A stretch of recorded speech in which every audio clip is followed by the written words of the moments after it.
야고보서 1장 2절부터 4절입니다.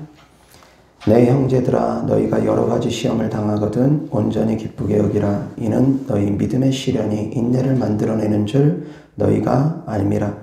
인내를 온전히 이루라. 이는 너희로 온전하고 구비하여 조금도 부족함이 없게 하려 함이라. 아멘. 이어서 12절부터 15절입니다. 시험을 참는 자는 복이 있나니 이는 시련을 견디어낸 자가 주께서 자기를 사랑하는 자들에게 약속하신 생명의 면류관을 얻을 것이기 때문이라. 사람이 시험을 받을 때에 내가 하나님께 시험을 받는다 하지 말지니 하나님은 악에게 시험을 받지도 아니하시고 친히 아무도 시험하지 아니하시느니라.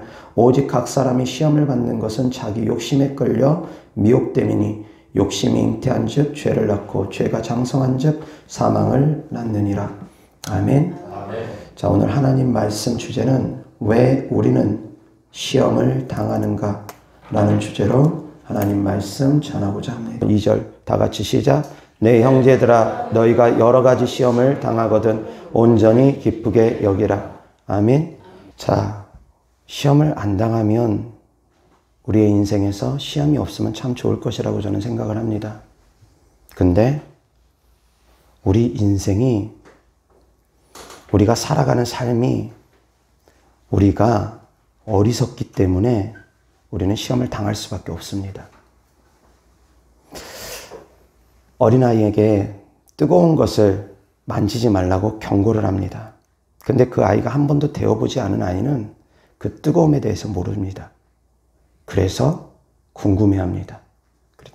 직접 손을 대고 데워봐야지 그때 비로소 그 뜨거움을 압니다. 근데 이것이 어린아이에게만 있는 일이냐? 아닙니다. 장성한 사람에게도 다 일어나는 일들입니다. 하다못해 믿음의 선친들에게도 일어나는 일들입니다. 삶 가운데 시험이 없으면 얼마나 좋겠습니까? 근데 우리의 삶 가운데 하나님께서 시험을 허락하십니다. 비단 저만이 아닙니다. 사랑하는 성도님들의 삶 가운데서도 그러고 믿음의 선친들의 삶 가운데서도 그럽니다. 예수님께서는 베드로가 3번 부인할 것을 아셨습니다. 그래서 경고했습니다. 내가 오늘 나를 3번 부인할 것이다. 자, 주님께서는 아셨습니다. 근데 막아주지 않으셨습니다. 이것을 아셔야 됩니다. 주님께서는 아셨는데 왜 그것을 막아주지 않으셨을까? 그것을 아셔야 됩니다. 깨달으셔야 됩니다. 이 말씀에 대한 깨달음이 없으면 성도님들의 삶의 믿음의 성장이 있기가 참 어렵습니다. 예수님께서 이렇게 말씀하셨으면 얼마나 좋았겠습니까? 베드로야, 내가 이제 끌려갈 텐데 내가 나를 대제사장 뜰까지 따라오게 되면 너는 나를 3번 부인하게 될 거야. 그러니까 너는 나를 따라오지 마. 이제 너는 나를 따라오지 마. 너는 여기서 그냥 뿔뿔이 흩어지면 돼. 잠시 숨어 있으면 돼. 내가 부활하고 나서 내가 너를 만나줄 테니까 너는 여기서 오지 마. 더 이상 따라오지 마. 그랬으면 베드로가 주님을 3번 부인할 일도 없었습니다. 근데 주님은 3번 부인할 거라는 거 뻔히 아시면서 그냥 그 말씀만 하시고 끌려가십니다. 베드로는 제가 주님과 함께 죽을지언정 주님을 부인하는 일은 절대 없습니다. 큰 소리 쳤지만 주님을 부인했습니다. 첫 번째 부인했는데 깨닫지 못했습니다. 왜? 베드로의 정신이 지금 딴 데가 있습니다. 죽음에 대한 두려움 때문에 베드로의 정신이 지금 딴 데가 있습니다. 첫 번째 주님을 부인했습니다. 그때라도 정신 차렸으면 3번까지 안 갔을 텐데. 두 번째 주님을 부인했습니다. 그래도 몰랐습니다. 그래도 베드로가 정신을 못 차렸습니다. 3번째 주님을 저주하고 부인하고 나서야 비로소 닭이 우니까 예수님이 베드로를 쳐다보니까 그때서야 깨닫습니다. 그때서야 제정신이 돌아옵니다. 그래서 회개합니다. 주님께서 분명히 경고했는데 내가 주님을 부인했구나. 부인뿐만이 아니라 저주까지 했구나. 닭이 울고 주님이 베드로를 쳐다보고 나서야 그때 제정신이 돌아와서 그 전까지 왜 그렇게 혼미하게 부인하고 왜 또 부인하고 왜 또 부인하게 되었을까 생각해 봅니다. 다윗 왕도 간음뿐만이 아니라 죄가 더 커져서 살인까지 졌습니다. 아주 선하고 의로운 피를 흘렸습니다.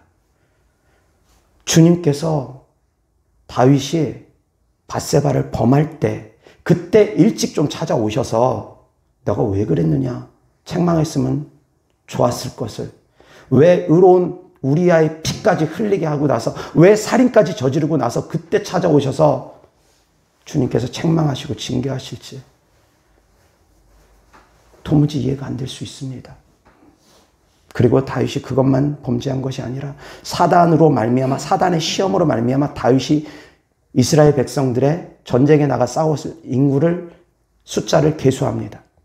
요압 장군이 반대합니다. 이것은 하나님께 죄 짓는 겁니다. 하나님께서 함께 하시는데 왜 사람을 의지하려고 합니다. 하다못해 그 믿음이 없어 보이는 요압 장군이 다윗을 말리는데도 불구하고 다윗이 정신이 딴 데가 있습니다. 그 믿음 좋다는 다윗이 사단의 시험을 받고 인구를 계수합니다. 그리고 나서 그 결과값으로 3년 기근을 선택할 건지 3개월 동안 적에게 패하면서 쫓겨다니는 삶을 살아갈 건지 3일 동안 전염병을 맞이할 건지 선택하라고 합니다. 3일 전염병을 선택하고 나니까 이스라엘 백성들 7만 명 죽습니다. 그리고 나니 다윗이 통곡하면서 애통하면서 회개하는 심정으로 간구합니다. 주님, 이스라엘 백성들이 무슨 죄를 졌습니까? 저 양들이 도대체 무슨 죄를 졌습니까? 제가 지은 죄 아닙니까? 하나님, 저와 제 아버지 집을 치십시오. 이스라엘 백성들이 고통당하는 거, 저 양들이 고통당하는 거 제가 더 이상 볼 수가 없습니다. 차라리 자기와 자기 아버지 집을 치십시오. 간구합니다. 주님께서 재앙을 거두셨습니다. 다윗을 치시지는 않으셨습니다. 거두셨습니다. 사랑하는 성도님들은 이해가 안 될 수 있습니다. 왜 하나님이 그러한 시험을 다윗에게 허락했는지, 왜 베드로에게 그러한 시험을 허락했는지, 왜 바울은 성도들을 그렇게 죽이려고 하고 핍박하려고 하고 그렇게 다메섹으로까지 가서 많은 사람들을 또 잡으려고 하고 죽이려고 했는데 왜 주님은 스데반 집사가 순교할 때도 그곳에 바울이 있었는데 왜 주님은 일찍 바울을 만나주지 않았을까? 일찍 바울에게 나타나서 사울아 사울아 내가 왜 나를 핍박하느냐? 그때 당시에 이름은 사울이었습니까? 내가 왜 나를 핍박하느냐? 일찍 좀 가로막아 주셨으면 기왕 나타날 것 좀 일찍 나타나 주셨으면 좀 좋았지 않았을까? 우리는 생각합니다. 왜 그토록 많은 사람을 죽이고 피값을 피를 흘리게 한 후에 그때서야 주님은 나타나셨을까? 그것을 주님은 알려줍니다. 내 눈이 가려졌기 때문이다. 그래서 사울이 그 즉시로 주님 만나고 나서 눈이 가려집니다. 네 눈이 가려졌기 때문이라는 겁니다. 욕심 때문에 눈이 가려집니다. 자기의 의 때문에 눈이 가려집니다. 삼손도 역시 마찬가지입니다. 한 시대를 어쨌든 하나님께 붙들림 바 되어서 쓰임받았던 종입니다. 그가 나시린으로서 살아가야 됐음에도 불구하고 결혼도 하지 아니하며 끊임없이 간음죄를 그는 범했습니다. 기생하고도 자고 들릴라하고도 자고. 근데 그 가운데 주님은 책망하고 즉시로 책망하고 돌이키게 하지 않으시고 기다리십니다. 그러다가 결국은 드릴라에게 비밀을 다 누설한 후에 그 눈이 뽑히고 나서 그때서야 이제 삼손이 비로소 자기 삶을 돌아보면서 회개합니다. 그리고 나서 눈이 뽑혀진 상태에서 기둥 2개를 무너뜨림으로 말미암아 그 전에 죽였던 블레셋 사람들보다 더 많은 사람들을 3,000명을 일거에 죽이면서 같이 순교를 합니다. 삼손의 죽음은 순교입니다. 자살이 아닙니다. 왜 주님은 그때까지 두고 보셨을까? 아브라함도 자기의 부인을 팔아먹었습니다. 왜 자기의 부인을 팔아먹을 때까지 주님은 내버려 두셨을까? 모세는 살인을 저지르고 광야로 도망갔습니다. 그리고 이스라엘 백성들에게는 이방인과 결혼하지 말라라고 가르치고 율법을 줬으면서 본인이 이방인과 결혼했습니다. 구스 여인을 취했습니다. 그래서 미리암이 모세를 비방합니다. 왜 하나님께서는 모세와 그렇게 대면하면서 많은 말씀들을 모세가 대면하면서 다 알려주시면서 왜 그 사건에 있어서는 미리 말씀해 주지 않았을까? 왜 막지 않으셨을까? 그래서 왜 모세를 비방하게 함으로 말미암아 미리암이 오히려 문둥병으로 고통당하게 하셨을까? 그런 일이 없었으면 미리암이 고통당할 일도 없었을 텐데, 주의 종을 대적하지 않았으면 미리암이 고통당하지도 않았을 텐데, 죄는 모세가 졌는데 고통은 미리암이 당했습니다. 이게 또 영해석의 법칙이기 때문에 그렇습니다. 왜 주님은 모세가 비난받을 짓을 하지 않게끔 막아주지 않으셨을까? 성도님들은 아십니까? 그 하나님의 뜻을 아십니까? 그러면 하나님께서 그 시험을 다 주신 거라고 생각하십니까? 아닙니다. 우리가 시험을 당하는 자세는 그렇게 생각하면 안 됩니다. 우리가 시험을 당하는 자세는 다 내 욕심 때문에 미혹된 것입니다. 내 욕심이 남아있기 때문에 그것이 커지면서 욕심이 잉태한 즉 죄를 낳게 되는 것입니다. 그래서 죄가 장성하면 사망으로 끌려가게 되는 것입니다. 내 욕심이 있기 때문이라는 겁니다. 베드로가 주님께서 십자가 지시는 사건을 가로막으려고 했습니다. 만약에 베드로의 말을 듣고 예수님께서 십자가 지시기를 거절하셨다면 우리 인류의 구원은 없었습니다. 베드로는 자기가 무슨 짓을 했는지 모릅니다. 얼마나 어마어마한 엄청난 죄를 자기가 저지르고 있는지 몰랐습니다. 자기는 단순히 예수님 위해서, 예수님 생각해서 예수님 십자가 지시 마십시오. 예수님 걱정돼서 한 말일 뿐입니다. 그 말의 결과가 어떤 결과값을 가져올지 베드로는 전혀 몰랐습니다. 죄악 가운데 있을 때는 그 죄의 결과값에 대해서 눈이 어두워져 있는 경우가 많습니다. 눈이 어두워져서 보이지 않는 것이 많습니다.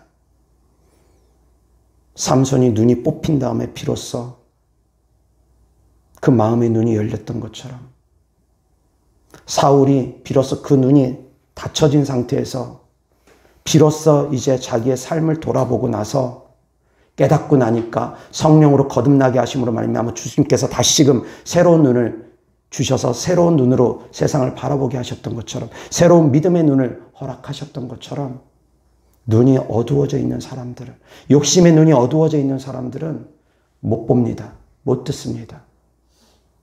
성도님들은 그 상황 가운데서 보면 베드로 죽일 놈으로 봅니다. 사울 죽일 놈으로 봅니다. 다윗 어떻게 저럴 수가 있어? 하나님께서 기름 부어주셨는데 어떻게 저렇게 은혜를 원수로 갚듯이 저런 삶을 살아갈 수가 있어? 모세 하나님께서 그렇게 대면해 주시고 매 순간순간 응답해 주시는데 어떻게 저럴 수가 있어? 성도님들이 봤을 때는 이해하지 못하는 것 투성일 수 있습니다. 왜 하나님이 저런 주의 종을 써? 왜 하나님이 저런 사도를 써? 왜 하나님이 저런 사람들을 저렇게 들어서 쓰실까? 성도님들이 이해 못할 수 있습니다. 근데 아십니까? 그것을 통해서 더 단단해진다는 것을, 그 사건들을 통해서 더 단단해진다는 것을 아십니까? 마치 백신 주사를 일부러 맞는 것처럼, 바이러스를 일부러 주입하는 것처럼 그 상경을 통해서 그 성도의 믿음은, 그 사람의 믿음은, 그 종의 믿음은 더 단단해지고 더 굳어진다는 것을, 더 강해진다는 것을 아십니까? 성도님들도 마찬가지일 겁니다. 성도님들의 삶을 한번 돌아보시기 바랍니다. 실수가 없으면 참 좋은 인생이지만 실수를 통해서, 실패를 통해서 우리는 교훈을 얻습니다. 그것을 통해서 더 뼈저린 교훈을 얻습니다. 실패를 해봐야지, 실수를 해봐야지, 그것을 통해서 더 뼈저린 교훈을 얻습니다. 아파봐야지 아픈 심정을 합니다. 그것을 알지 못하는 분들은 도대체 하나님을 이해하지 못할 겁니다. 그래서 저는 좋으신 하나님을 너무나 사랑합니다.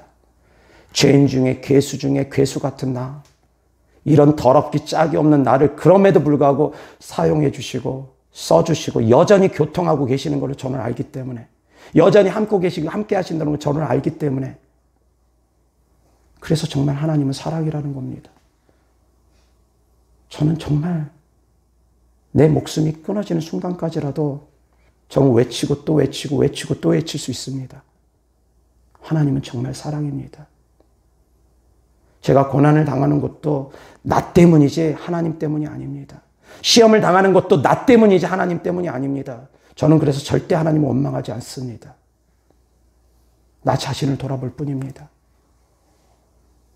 왜 하나님께서 베드로가 주님을 3번이나 부인하고 저주까지 했음에도 불구하고 용서를 해주시는지 성도님들은 다 이해하지 못할 수 있습니다. 그러나 주께서 말씀하셨습니다. 500데나리온 빚진 자와 50데나리온 빚진 자를 통해서 비유로 바리새인 시몬에게 주께서 말씀하신 겁니다. 한 죄인인 여자가 예수님 발 앞에 와서 무릎 꿇고 그 발에 옥합을 붓고 머리카락으로 그 발을 씻기고 눈물을 툭툭 흘리며 그 발에 입맞추기를 멈추지 아니하는 그 여인을 향해서 손가락질했던 그 여인을 향해서 그 마음을 불편하게 느꼈던 시몬을 향해서 주님께서 하신 말씀입니다. 시몬아, 시몬아, 내가 너에게 이를 말이 있다. 주님 말씀하여 주옵소서. 한 사람이 500데나리온 빚을 졌고 또 한 사람은 50데나리온 빚을 졌다. 내가 생각하기에 그 둘이 빚을 다 탕감받으면 누가 더 그 사람을 사랑하겠느냐. 생각해보니 더 많은 빚을 탕감받은 사람이 그 사람을 더 사랑할 것 같습니다. 500데나리온 빚을 탕감받은 사람이 더 많이 사랑받을 것 같습니다. 그래서 그렇게 대답합니다. 주님, 500데나리온 빚 탕감받은 사람이 더 많이 사랑할 것 같습니다. 주께서 이야기하십니다. 이 여인이 바로 그러한 여인이다. 너는 내가 이 집에 들어올 때 발 씻은 물도 주지 아니하고 너는 많은 것들을 행하지 않았다. 너는 나를 형식적으로만 대했다. 그렇지만 이 여인은 들어와서부터 지금까지 눈물로 내 발을 적시고 입맞추기를 그치지 아니하며 옥합을 그 발에 부으면서 사랑했다. 그래서 이 여인의 많은 죄가 용서함 받는 것이다. 많은 허물을 덮음받은 사람이, 많은 죄를 탕감받은 사람이, 많은 죄를 용서받은 사람이 더 많이 하나님을 사랑하게 된다는 겁니다. 사도 바울이 늘 고백하지 않습니까? 나는 빚진 자다. 나는 빚진 자다. 나는 복음의 빚진 자다. 그런 빚진 자의 심정으로 사도 바울이 남들보다 더 열심히 주를 위해서 살아가지 않았습니까? 빚진 자의 심정으로. 더 많은 빚을 탕감받은 자가 하나님을 더 많이 사랑합니다. 사랑하는 성도님들 아십니까? 하나님이 성도님들을 얼마나 사랑하시는지 정말 아십니까? 성도님들의 삶이 어떠한 삶이든 하나님은 성도님들을 사랑하십니다. 아멘. 하나님의 사랑을 알았으면 좋겠습니다. 그리고 허물을 덮어줄 수 있는 성도님들 되기를 바랍니다. 가늠하다가 현장에서 잡힌 여인을 끌고서 사람들이 옵니다. 그러면서 돌로 치려고 돌까지 준비해가지고 옵니다. 죽이려고, 돌로 치려고. 그러니 예수님께서 그 사람들을 향해서 말씀하십니다. 너희 중에 죄 없는 자가 먼저 돌로 치라. 자신의 삶을 돌아보면 죄가 없는 사람 없습니다.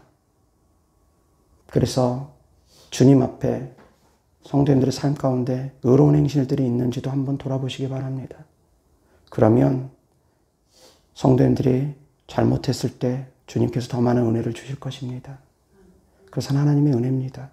그리고 어떠한 잘못 가운데 있다 할지라도 주님은 우리를 결코 떠나지도 버리지도 않습니다.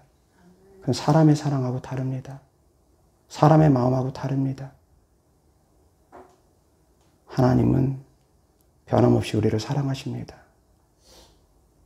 연쇄살인을 저지른 죄인 중에 괴수 같은 사람이라 할지라도 그가 회개하면 하나님 그 사람도 용서하십니다. 하다못해 김정은이라 할지라도 그가 회개하면 하나님은 그도 용서하십니다. 근데 사람들은 생각합니다.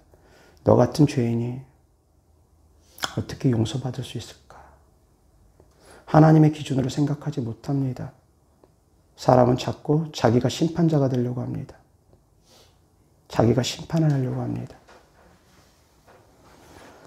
사랑하는 성도님들, 심판은 하나님께서 하시는 겁니다. 모든 심판은 하나님께서 하시는 겁니다. 선과 악을 하나님께서 다 하십니다.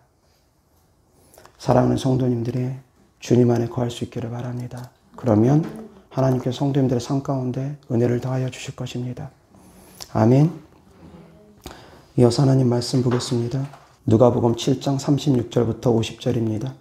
한 바리새인이 예수께 자기와 함께 잡수시기를 청하니 이에 바리새인의 집에 들어가 앉으셨을 때 그 동네에 죄를 지은 한 여자가 있어 예수께서 바리새인의 집에 앉아 계심을 알고 향유 담은 옥합을 가지고 와서 예수의 뒤로 그 발 곁에 서서 울며 눈물로 그 발을 적시고 자기 머리털로 닦고 그 발에 입 맞추고 향유를 부으니 예수를 청한 바리새인이 그것을 보고 마음에 이르되 이 사람이 만일 선지자라면 자기를 만지는 이 여자가 누구며 어떠한 자 곧 죄인인 줄을 알았으리라 하거늘 예수께서 대답하여 이르시되 시몬아 내가 내게 이를 말이 있다 하시니 그가 이르되 선생님 말씀하소서. 이르시되 빚 주는 사람에게 빚진 자가 둘이 있어 하나는 500데나리온을 졌고 하나는 50데나리온을 졌는데 갚을 것이 없으므로 둘 다 탕감하여 주었으니 둘 중에 누가 그를 더 사랑하겠느냐. 시몬이 대답하여 이르되 내 생각에는 많이 탕감함을 받은 자니이다. 이르시되 내 판단이 옳다 하시고 그 여자를 돌아보시며 시몬에게 이르시되 이 여자를 보느냐. 내가 내 집에 들어올 때 너는 내게 발 씻을 물도 주지 아니하였으되 이 여자는 눈물로 내 발을 적시고 그 머리털로 닦았으며 너는 내게 입 맞추지 아니하였으되 그는 내가 들어올 때로부터 내 발에 입 맞추기를 그치지 아니하였으며 너는 내 머리에 감람류도 붓지 아니하였으되 그는 향유를 내 발에 부었느니라. 이러므로 내가 내게 말하노니 그의 많은 죄가 사하여 줬도다. 이는 그의 사랑함이 많음이라. 사함을 받은 일이 적은 자는 적게 사랑하느니라. 이에 여자에게 이르시되 내 죄 사함을 받았느니라 하시니 함께 앉아 있는 자들이 속으로 말하되 이가 누구에게 죄도 사하시는가 하더라. 예수께서 여자에게 이르시되 내 믿음이 너를 구원하였으니 평안히 가라 하시니라. 아멘.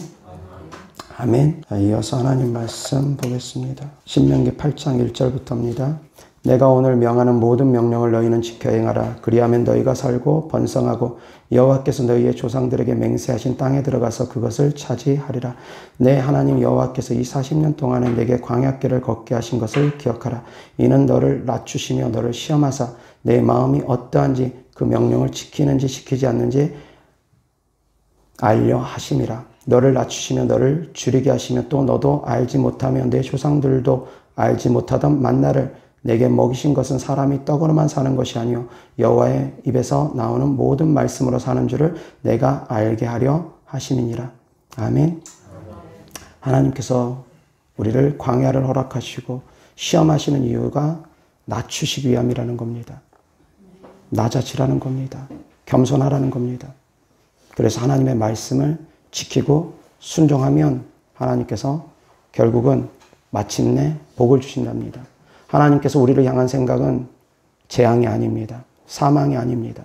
하나님께서 우리를 향한 마음은 생명입니다. 아멘. 하나님은 우리를 사망의 길로 이끄시는 분이 아닙니다. 시험이 있을지라도 그 시험을 온전히 이기게 되면 그것을 통해서 우리는 온전해집니다. 그 시험을 통과하면서 점점 더 온전해지게 될 겁니다. 그 시험 가운데 많은 고통이 따를 수 있을 겁니다. 많은 비웃음과 조롱도 할 수도 있고 조롱받고 비웃음 받아야 마땅한 일들도 얼마든지 있습니다. 그러나 그러한 일들을 통해서 또한 주께서는 일하신다는 겁니다. 우리의 생각으로는 이해가 안 됩니다. 왜 주님이 베드로가 3번 부인할 걸 알면서도 부인하게 내버려 뒀는지, 왜 주님은 이렇게 될 걸 알면서 이렇게 되게끔 허락하셨는지, 왜 주님은 나의 삶을 이렇게 이끌어 가시는지, 왜 나의 삶에 이러한 어려움들이 따르는지, 왜 나의 삶에 이러한 시험들이 놓여져 있는지 그 상황에서 모를 수도 있습니다. 그러나 사랑하는 성도님들, 그 상황을 통해서 사랑하는 성도님들은 더욱더 온전해질 수 있어야 됩니다. 실패를 딛고 일어날 수 있어야 되고 죄악을 딛고 일어날 수 있어야 되고, 그래서 더 열심히 주를 위해서 살아갈 수 있기를 주 예수 그리스도 이름으로 축원합니다. 더 주를 위해서 목숨 걸고 살아가기 위해서 많은 죄를 탕감받은 사람이 주님을 더 사랑하듯 더 많이 주님을 사랑하게 하기 위해서 주님께서는 아시면서도 때로는 내버려 두십니다. 아멘. 역대상 21장 1절부터 4절입니다. 사탄이 일어나 이스라엘을 대적하고 다윗을 충동하여 이스라엘을 계수하게 하니라. 다윗이 요압과 백성의 지도자들에게 이르되 너희는 가서 브엘세바에서부터 단까지 이스라엘을 계수하고 돌아와 내게 보고하여 그 수요를 알게 하라 하니 요압이 아뢰되 여호와께서 그 백성을 지금보다 100배나 더하시기를 원하나이다. 내 주 왕이여 이 백성이 다 내 주의 종이 아니니까 내 주께서 어찌하여 이 일을 명령하시나이까 어찌하여 이스라엘이 범죄하게 하시나이까 하나 왕의 명령이 요압을 재촉한지라. 드디어 요압이 떠나 이스라엘 땅에 두루 다닌 후에 예루살렘으로 돌아와. 아멘. 1절 보면은 사탄이 일어나 다윗을 충동한 겁니다. 사탄이 다윗을 충동했습니다. 악한 영이 다윗을 충동했습니다. 그때 왜 다윗은 수금을 타지 못했는지. 수금을 타가지고 사울 왕에게 있는 악신까지 쫓아내줬으면서 자기가 수금을 타면 사울 왕에게 있었던 악신도 떠나가는 그런 것들을 경험했으면서 왜 다윗은 자기 안에 들어온 사단을 수금을 타면서 쫓아내지 못했는지. 욕심이 잉태하고 있었기 때문이라는 겁니다. 그러니까 요압이 옆에서 충언을 합니다. 왕 그러지 마시옵소서. 하나님께서 이 백성을 지금보다 100배나 더하기를 원합니다. 이 백성이 다 주의 종이 아닙니까?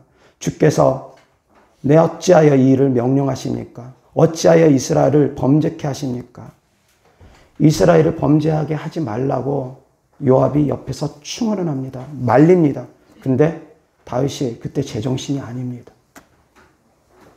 자기가 수금을 타서 그 사단을 몰아낼 수도 있었을 텐데 제정신이 아닙니다. 때로는 그렇습니다. 때로는 정말 그렇습니다.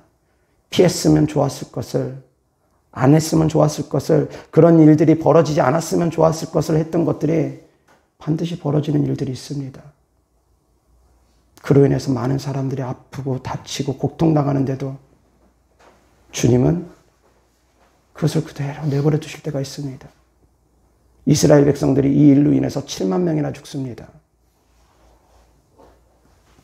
그런데도 불구하고 주님은 미리 나타나서 왜 역사해 주지 않았는지 우리는 하나님의 뜻을 다 모를 수 있습니다. 그러나 깨달으시라는 겁니다. 생각해 보시라는 겁니다. 길게 한번 내다보시기 바랍니다.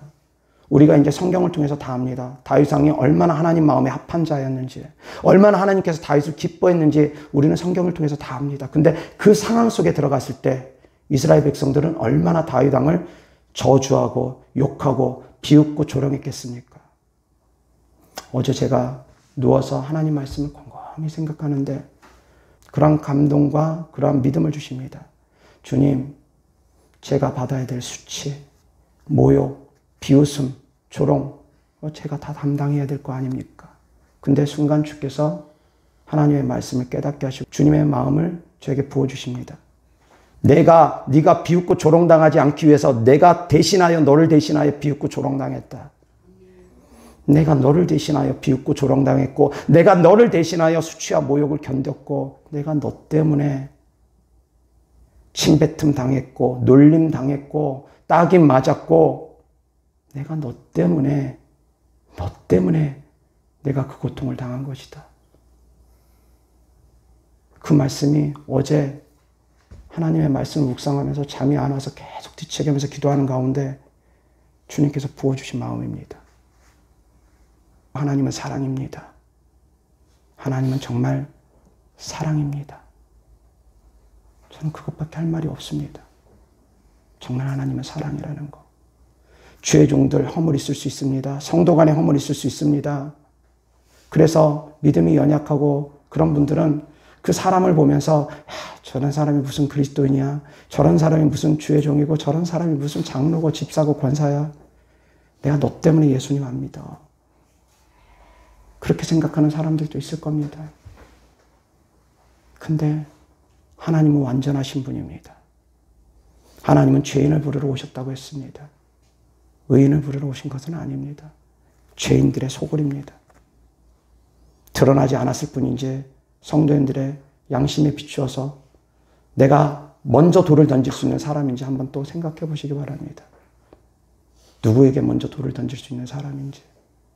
그래서 하나님은 우리가 서로 간의 주 안에서 허물을 덮어주고 사랑하라고 한 겁니다. 사랑하는 성도님들, 하나님은 정말 사랑입니다. 100번이고 1000번이고 10,000번이고 저는 외칠 수 있습니다. 죄가 있기 때문에 하나님께서 그 사람을 버리는 것이 아닙니다. 죄가 있기 때문에 우리가 지옥 가는 것이 아닙니다. 믿음이 없기 때문에 지옥 가는 겁니다. 오직 믿음입니다. 하나님을 사랑하지 않기 때문에 지옥 가는 겁니다. 오직 사랑입니다. 삶의 중심에 예수님으로 가득 채울 수 있기를 주 예수 그리스도 이름으로 축원합니다. 그러면 성도님들이 어떠한 죄를 지었다 하더라도 다윗보다 더한 죄를 지을 사람은 이곳에 단 한 명도 없을 겁니다. 다윗은 간음뿐만이 아니라 살인을 저질렀고 또한 불신까지 저질렀습니다. 이스라엘 백성들을 7만 명이나 죽이게 하는데 그 일을 다윗 왕이 한 겁니다. 이스라엘 백성들이 7만 명이나 죽었을 때 이스라엘 백성들이 이 일이 웬일인가? 이 전염병이 어디서부터 기인된 것인가? 다윗 왕이 인구 조사부터 이 전염병이 왔어. 알고 나서 백성들은 얼마나 다윗 왕을 향해서 비난하고 비웃고 조롱했겠습니까? 그럴 수 있었을 겁니다. 근데 하나님은 다윗을 버리지 않았습니다. 우리는 다 이해 못할 수 있습니다. 우리의 삶 가운데서 이해가 안 되는 것 투성일 겁니다. 그러나 사랑하는 성도님들이 하나님은 사랑이라는 것을 정말 깊이 있게 안다면 이해가 될 겁니다. 사랑하기 때문입니다. 그저 사랑하기 때문입니다. 나 같은 자도, 우리 같은 자도 그저 사랑하기 때문입니다. 그래서 주님께서 수치를 대신 당하시고 모욕도 대신 당하시고 고통도 대신 당하신 겁니다. 아멘. 허물 많은 베드로 왜 용서하시는지, 왜 주님을 3번 부인할 때까지 방치하셨는지. 방치가 아닙니다. 그것을 통해서 베드로는 더 굳건해졌습니다. 주님께서 베드로에게 3번을 묻지 않습니까? 내가 나를 사랑하느냐. 바로 그겁니다. 죄가 클수록 하나님의 사랑이 더 크게 와닿게 되는 겁니다. 그 죄인인 여자에게 이 많은 죄가 많이 사랑함으로 말미암아 사함받았느니라 했던 것처럼 베드로가 주님을 3번 부인한 그 베드로를 향해서 주님께서 묻습니다. 내가 나를 사랑하느냐. 사랑하면 된다는 겁니다. 주님의 마음을 헤아릴 수 있기를 바랍니다. 내가 나를 사랑하느냐. 사랑하면 용서해 주는 겁니다. 사랑하면 허물을 덮어주는 겁니다. 허물을 거듭 말하는 자는 이간질하는 자고 허물을 덮어주는 자는 사랑을 말하는 자라고 합니다. 잠언서에서 주께서 말씀하십니다. 허물을 덮어주는 자가 사랑을 말하는 자고 허물을 거듭 말하는 자는 이간질하는 자라고. 주님은 우리를 덮어주십니다. 그래서 성도와 성도 간에도 덮어주기를 주님은 원하십니다. 그것이 주님의 마음이기 때문입니다. 정말 우리를 향한 주님의 사랑이기 때문입니다. 기도하겠습니다. 참 좋으신 아버지 하나님 감사합니다. 주님의 십자가의 사랑이 없었다면 어떻게 단 한순간이라도 우리가 살아갈 수 있겠습니까? 이 죄인이 살아갈 수 있었겠습니까?